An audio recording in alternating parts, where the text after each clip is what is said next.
નમસ્કાર દર્શક મિત્રો, હું છું બાબા સૈયદ. વિજાપુરની ખબરમાં આપનું સ્વાગત છે. અમારા સરદારપુર પ્રતિનિધિ હર્ષદ લખવાડાનો રિપોર્ટ. વિજાપુર તાલુકાના સુંદરપુર ગામે દુઃખદ ઘટના ઘટી છે. જૂની દિવાલ ધરાશય થતાં 3 મજૂરોના મોત થયા છે. ત્યાં 3 મજૂરો ઇજાગ્રસ્ત છે. વિજાપુર તાલુકાના સુંદરપુર ગામે આજે સવારે 11:30 વાગ્યાની આસપાસના સમયે મહાદેવ મંદિરની ઓળ ખાતે એક દુઃખદ ઘટના બની છે. એક મકાનના નિર્માણ એટલે કે નવા મકાન બાંધકામ દરમિયાન જૂની દિવાલ કહી શકાય કે અચાનક ધરાશય થતાં જેના કારણે તેની નીચે 3 થી 6 મજૂરો દબાયા હતા. 6 મજૂરો અંદર દબાયા હતા, જેમાંથી 3 મજૂરોના મોત નિપજ્યા છે, જ્યાં ત્યાં અન્ય 3 મજૂરો ઇજાગ્રસ્ત થયા છે. ઘટનાની જાણ થતાં તાત્કાલિકી બચાવ કાર્ય શરૂ કરવામાં આવ્યો હતો, જેમાં જેસીબીની મદદથી મલબો હટાવી મજૂરોને બહાર કાઢવામાં આવ્યા હતા. ઇજાગ્રસ્ત મજૂરોને તાત્કાલિકી સારવાર માટે દવાખાને લઈ જવામાં આવ્યા હતા, જ્યારે મૃતદેહને પોસ્ટમોર્ટમ માટે વિજાપુર સિવિલ હોસ્પિટલ ખાતે લાવવામાં આવ્યા હતા. મૃતકોની ઓળખ થઈ ગઈ છે, જેમાં રણજીતસિંહ લક્ષ્મણજી ઠાકોર, ઉંમર વર્ષ 40 થી 45 વર્ષ, હિતેન્દ્રજી મંગાજી ચૌહાણ, ઉંમર વર્ષ 25 વર્ષ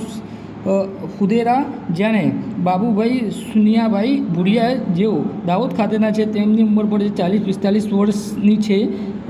દરેકની જે કહી શકાય કે આ ઘટના એ સુંદરપુર ગામમાં શોખનું મોજું ફેલાવ્યું છે અને ચર્ચાનો વિષય બન્યો છે કે સ્થાનિક પોલીસે ઘટનાની તપાસ હાથ ધરી છે, જેમાં દિવાલ ધરાશય થવાનું કારણ અને સલામતીના પાસાઓની ચકાસણી કરવામાં આવશે. આ દુર્ઘટના બાંધકામ સ્થળો પર સલામતીના ધોરણોનું પાલન કરવાની જરૂરિયાતને રેખાંકિત કરે છે, જેની ભવિષ્યમાં આવી દુઃખદ ઘટનાઓ ન બને અને આવી ઘટનાઓને અટકાવી શકાય.